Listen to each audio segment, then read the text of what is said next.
Hi, everyone. I'm Colleen. I'm back for another live stream brought to you by the awesome people over at Princess Dental Staffing. Happy to see everyone on this Wednesday. So, today's topic this is part 3 of our 3-part series on job descriptions. And today we're going to be talking about dental receptionist job descriptions. Okay. So, if you've been tuning in, you've seen that we've been doing a 3-part series on job descriptions. 2 weeks ago, we covered job descriptions for dental hygienists. And then last week, we covered job descriptions for dental assistants. And this week, we're talking about dental receptionists. Okay. So we're wrapping up our 3-part series here, but not to worry. Next week, we will be bringing you another stream talking about your career in the dental industry. So if you don't want to miss out on those future streams, be sure to follow our page, subscribe to our channel. And of course, if you like the information that we're bringing you, drop us a like, drop us a comment. And if you have any questions, of course, comment below. And if we couldn't get to those questions when the stream was live, of course, we will get to them as soon as possible. Okay. So, additionally, a lot of the topics that we are covering in these streams can also be found on Princess Dental Staffing's Princess Dental Staffing's website on their blog as well. So Princess Dental Staffing is an online dental job board, and it has positions available for dentists, dental hygienists, dental assistants, and yes, dental receptionists and front office personnel as well in a lot of different areas, full-time, part-time, temporary, and permanent positions. Okay. So if you have some time today, hop on to princessdentalstaffing.com. You can read through the blog and you can take a look to see what positions they have available in your area. You can also create an online profile, get your information in front of hiring managers as well. Okay. All righty. So let's talk about these job descriptions. Now, in the past few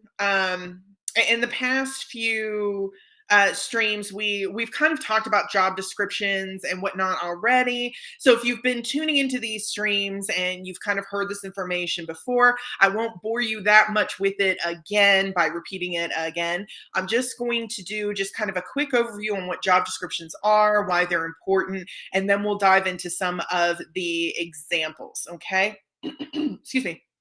Alrighty. But if you are new to this, I do want you to have that information. So I'm just going to do a brief overview.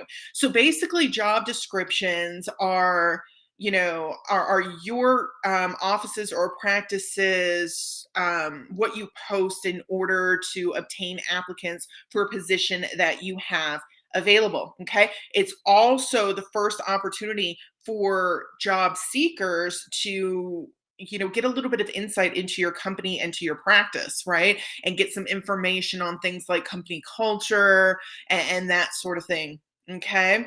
And for job seekers, job description again, it's your first introduction to the company, but it's also it allows you to kind of get a little bit of information on where you could potentially be working in the next few weeks, right? So it gives you a little bit of information, and it's also an excellent resource to help you tailor your resume. Okay.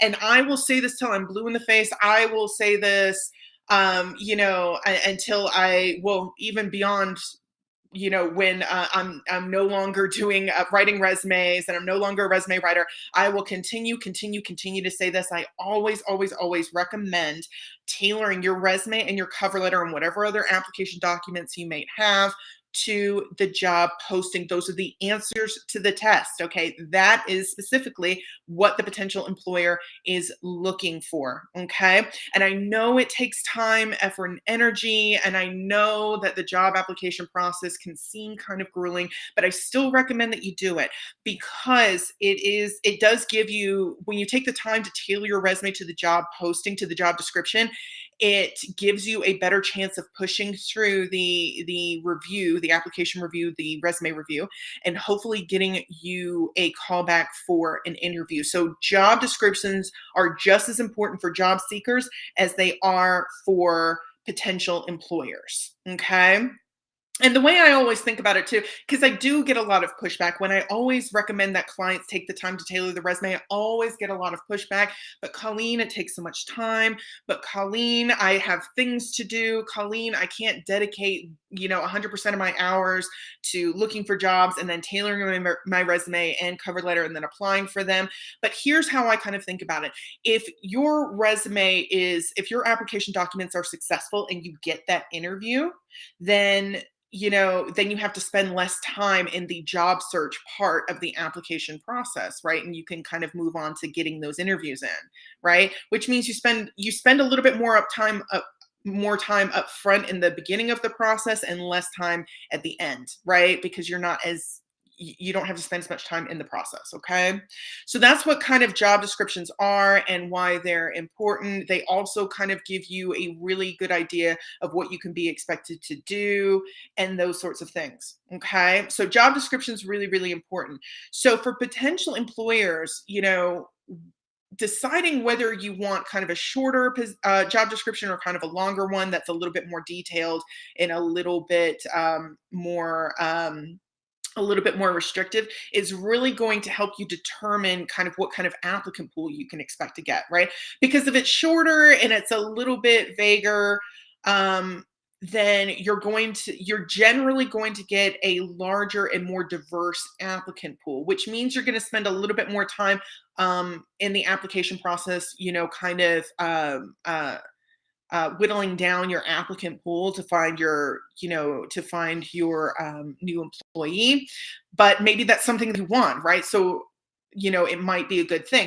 But if it's a little bit longer, a little bit more detailed, and it requires a little bit more if the requirements are a little bit stricter, then you're going to get a smaller applicant pool, generally a smaller applicant pool, but you're also going to get applicants that are much more aligned with what your company needs, okay, and a new employee. Okay.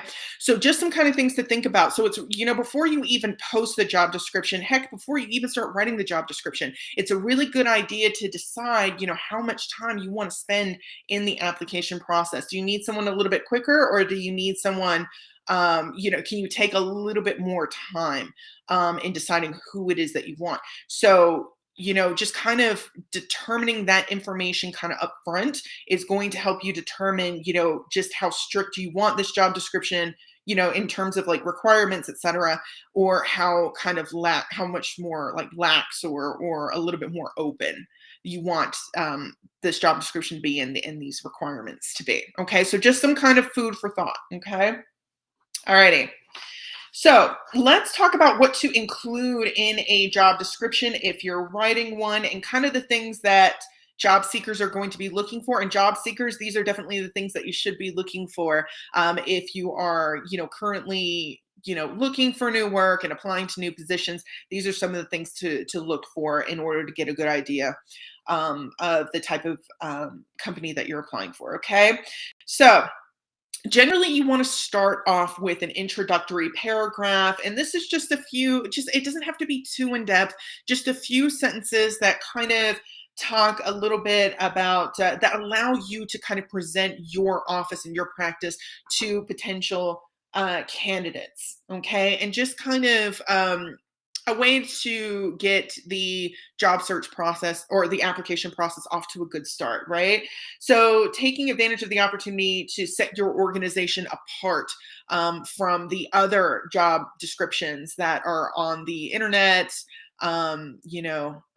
is a really great way to kind of start. And it also can give the job seeker some insight as to your company culture and the kind of working environment that they can be that they can expect if they're hired on, right?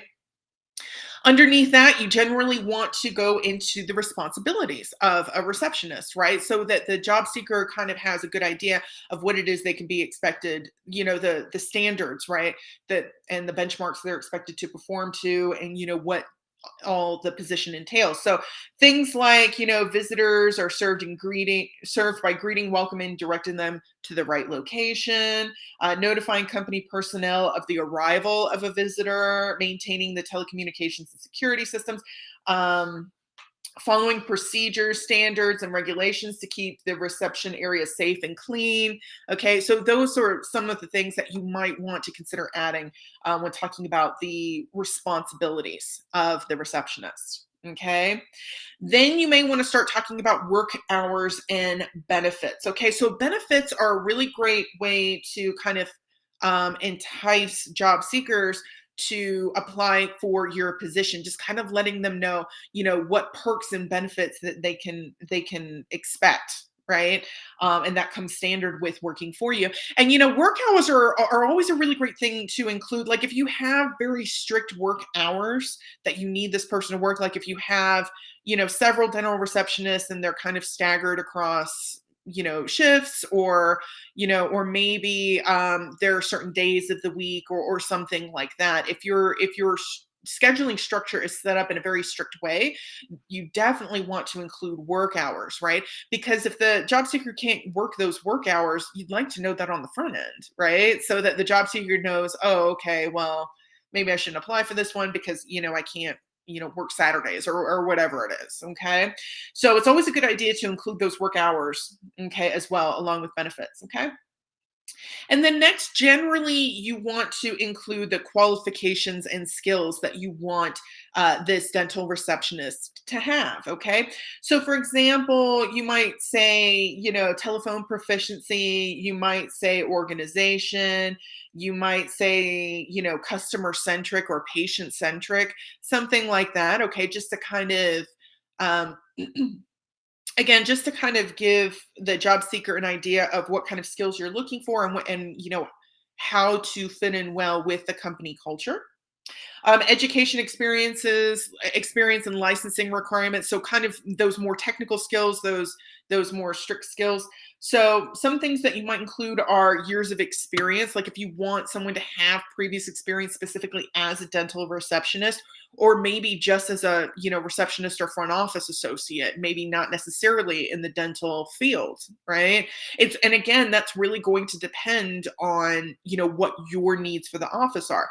Do you need someone to come in and just kind of hit the ground running, or do you need can you hire somebody who maybe could use a little bit of training? Okay, and you want to train them. Okay, so again, it's really going to kind of depend on what your needs are. You might say other things like, previous experience with Microsoft Office software preferred, or experience with Dentrix preferred, familiarity with phone systems, university or college degree is an asset, maybe a preferred qualification, or those sorts of things. Okay, so those are some of the things that you can include under the education, experience, and licensing requirements. Okay, just to let potential employers know exactly what you're going to be looking for in those resumes and cover letters. Okay. And also letting them know if you want them to submit a resume and a cover letter, or maybe just a resume, and letting them know, hey, we want a resume with your experience on it, and that kind of thing. So those kinds of requirements, you can also list those as well. Okay. And then generally, you want to wrap up your job description with a call to action. So now that you've piqued their interest, so now you've given them an idea of, what all the job entails, what they can be expected to perform, the work hours and the benefits and the qualifications that you're looking for.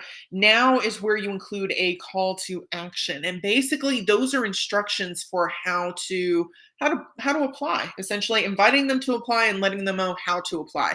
So you can invite them to apply via a website, submit resume and cover letter with work history to this website, or to an email address to this email address, or what have you. Okay, just give them ways to contact your office. Okay, so that they can submit those documents. Okay, be considered for your positions. Okay. All right, so those are kind of the general guidelines. So let's do an example of a dental front office job description template. Okay, just kind of an example, and we'll kind of go through it together. Okay. All right, so here's an example. We are seeking a dental receptionist to join our team. The dental receptionist is responsible for executing front office operations such as answering phones, arranging appointments, registering patients, entering data into computers, collecting payments, and maintaining patient record systems in a manner that promotes quality patient service. Okay, so that's the introductory paragraph. Okay, and you can't see it here because I'm reading out to you, but the first sentence, we are seeking a dental receptionist to join our team! Exclamation point. So that kind of gives sort of a feeling of excitement, right? Sort of a feeling of enthusiasm, right? And then the very last sentence, in a manner that promotes quality patient service. So these little details here and there kind of give the job seeker an idea of your company culture, something that, you're looking for engaging personnel. You're looking for someone that comes to work with enthusiasm. You're looking for someone who is focused on quality patient service and those sorts of things. Also gives them an idea of the job tasks and responsibilities, right? Kind of the jurisdiction of this position. Okay. And then underneath that, we've got duties and responsibilities of a dental receptionist. You definitely want to use headers. I always encourage using like headers, bolding, underlining, bullet points, and those sorts of things to kind of make the job description a little bit easier to read, so it's not so like copy heavy, just really, really overwhelming to the eye. You want it easy to read and easily, digestible, okay, palatable. Duties and responsibilities of a dental receptionist: as needed, greet clinic patients and visitors, including checking in all patients by entering their information into the computer system. Ensure that all information, such as income, address, insurance, is correct.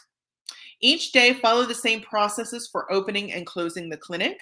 Collect patient fees and issue receipts to patients. Okay. As needed, access and update patient information in the computer systems for electronic practice management, EPM, and electronic dental record, EDR. Schedule patient appointments by health point procedures, ensuring effective provider time and appropriate patient care. Maintain excellent communication with back office employees and providers as needed to fit in additional patient visits on providers' calendars properly. Cash balances, daily bank deposits are prepared and made, and the office is closed at the end of the day. Incoming fax messages are received and distributed. Prepare outgoing mail. Maintain the reception area as well as the waiting room.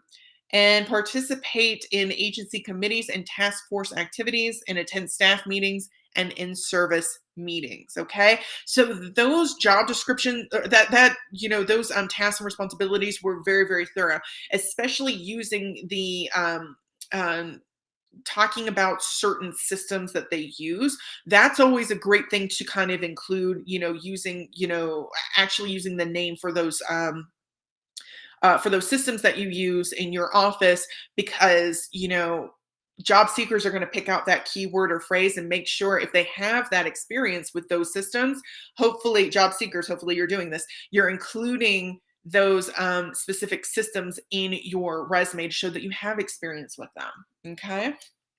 Dental receptionist requirements and skills: high school diploma or equivalent, demonstrated ability to organize work under pressure, demonstrated ability to function with multiple priorities and interruption, outstanding oral communication abilities, excellent communication skills in writing, and experience working in a dental clinic. Okay, so those requirements and skills are, again, a little bit more vague. For example, they didn't say, how many years of experience they want their job seekers to, like, they didn't specify a certain number of years of experience working in a dental clinic, but they did say that they did want previous experience in a dental clinic. Okay, so they're leaving it a little bit more open. So they're probably going to get a larger applicant pool that's a little bit more diverse, and that is totally fine. Again, it really just kind of depends on what it is that they're looking for. They talked about high school diploma or equivalent, and some other skills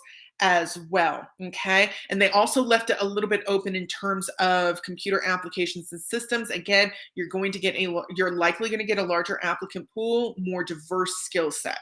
Okay, so hopefully this practice did their due diligence and they realized, okay, we might have to train them a little bit on some of these systems, but maybe they're okay with that, and that's totally fine. Okay. All right, so that's just kind of an example, and we have a few other examples in the blog post on dental receptionist job descriptions, and I'm going to post a link to that job post that blog post below so that you can read them. You don't have to, you don't have to like memorize everything that I just said. It'll be a lot easier for you if you can just kind of read through them and use them as inspiration to write your own job descriptions. Okay. All right. So yeah, so that ends our series on job descriptions. We're going to be bringing you another topic to discuss next week, though, so don't worry about that. We'll definitely continue to bring you, excellent information and insight on starting and or continuing your career in the dental industry on next Wednesday, and of course, we're bringing you these every Wednesday. But until then, I hope everyone has a great week and a great weekend. Continue to stay safe out there. I'll see you soon. All right. Thanks for tuning in today, everyone. Bye.